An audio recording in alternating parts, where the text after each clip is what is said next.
Deep within a forgotten corner of the world, where the sun filtered through a canopy of ancient leaves, lived the Ambrochi people. Their village was not built of stone or wood, but was a living, breathing marvel, woven from the mighty bending branches of the great forest itself. Their queen was Bako, a woman as wild and wonderful as the forest she called home. Queen Bako possessed a truly special gift. When she was quiet, she could hear the trees whispering their secrets. She understood their needs, their joys, and their sorrows. In return, the trees were her truest friends and protectors. She would walk through her vibrant village, and the great trees would bend their branches to her, as if bowing in respect. If she saw a small sapling struggling, she would whisper a word of encouragement, and it would stand a little taller. But this great gift also made her lonely. While her people loved her deeply, they could not understand her silent conversations with the rustling leaves and deep hidden roots. Her truest companions were the ancient, quiet trees, and her throne was often a solitary place.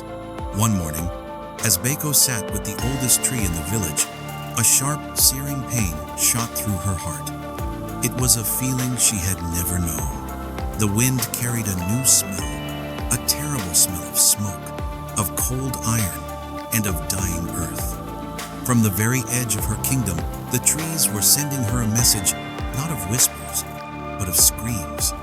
Far away, a man named Lord Malachor laughed as his great black war machines tore down the world. Malachor hated nature. He thought it was messy and weak, a chaotic force that needed to be tamed. He dreamed of a world covered in clean, hard iron. His empire was built on roaring furnaces and scorching forges, and he believed that the natural world was simply a weakness to be conquered and consumed. His armies had marched across many lands, but now his conquest was slowing. His monstrous war machines needed fuel, and his fortresses needed walls stronger than any stone. His resources were dwindling. One day, a terrified scout was dragged before him. The scout spoke of a hidden jungle, a forest that could not be burned or cut. He called it the Whispering Forest, and said its trees were as hard as iron itself. Malachor scoffed at the whispers, but his eyes gleamed at the thought of ironwood. With such a resource, his empire would be unstoppable. Lord Malachor first sent messengers. They marched to the edge of the forest and demanded an audience. Queen Bako met them, her face serene. Malachor's messenger spoke his master's words. "Your land now belongs to Lord Malachor. He offers you your lives in exchange for your trees.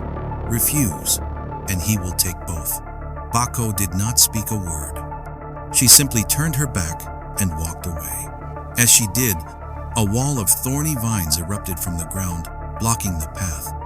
A low whisper rustled through the leaves, a single word carried on the wind that every man there heard in his own heart. No. This was an insult Malachor could not forgive. He declared war. His first attack was with brute force. His machines charged to the forest, their metal treads tearing the earth. But Bako was ready. When Malachor's army arrived at the edge of Bako's forest, she stood before them, tall and unafraid. She closed her eyes, raised her hands, and whispered to the forest. The ground shook. Roots like giant snakes burst from the earth, crushing the iron machines into twisted scrap. Thick vines swung down, pulling soldiers from their horses. Malachor, shocked and furious, was forced to retreat. The Ambrochi people cheered for their queen. They believed the danger was over. But Lord Malachor was clever. He knew he could not fight the forest itself. He had to fight the queen. So he created a terrible new weapon, a dark purple poison he called the Iron Blight. It didn't just kill trees. It seeped into the soil and silenced their whispers forever, turning the very life of the forest to dust. When Malachor's men returned, they did not attack with machines. They sprayed the Iron Blight everywhere. A terrible, silent grayness spread through the trees, draining their vibrant green. Bako cried out, falling to her knees.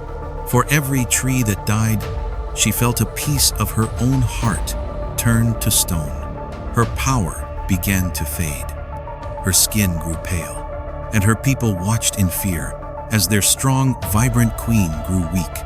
Malakor's army pushed closer, leaving a dead, poisoned forest behind them. He sent a final message to Bako: "Surrender your people, or I will turn your entire forest to dust." Bako looked at the worried faces of her people and the dying trees around her. For the first time in her life, she felt her hope begin to wither, like a leaf in a harsh winter. As she despaired, a deep hum resonated from the great tree, not with words, but with a feeling, a memory. It was the memory of an ancient pact, a secret passed from the forest to its very first queen. The pact stated that if the forest ever faced total destruction, its queen could make the ultimate sacrifice. She could give her own life force, her spirit, and merge with the great tree, becoming the forest's immortal heart. It was a choice that meant the end of Bako as a woman, but the eternal salvation of her people. She now knew what she had to do. She gathered her people in the pre-dawn light, her voice clear and strong once more, filled with a love that transcended fear. "Do not be afraid," she told them. "Lord Malakor can take my body, but he can never take my love for you. I will not leave you. I am simply becoming your home." She walked to the great tree and placed her hands upon its ancient, rough trunk.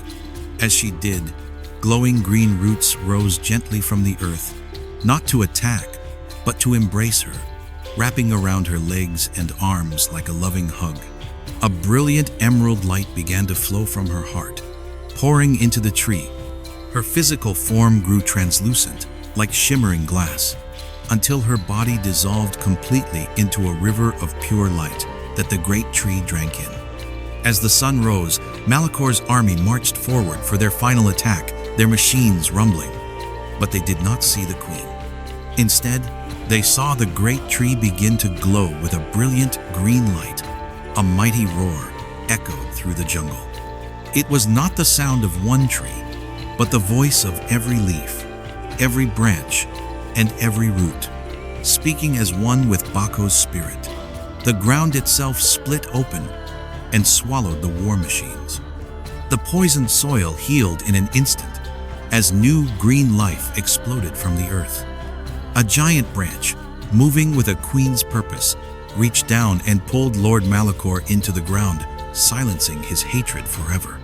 When the battle was over, the village was safe. Queen Bako was gone, but she was also everywhere.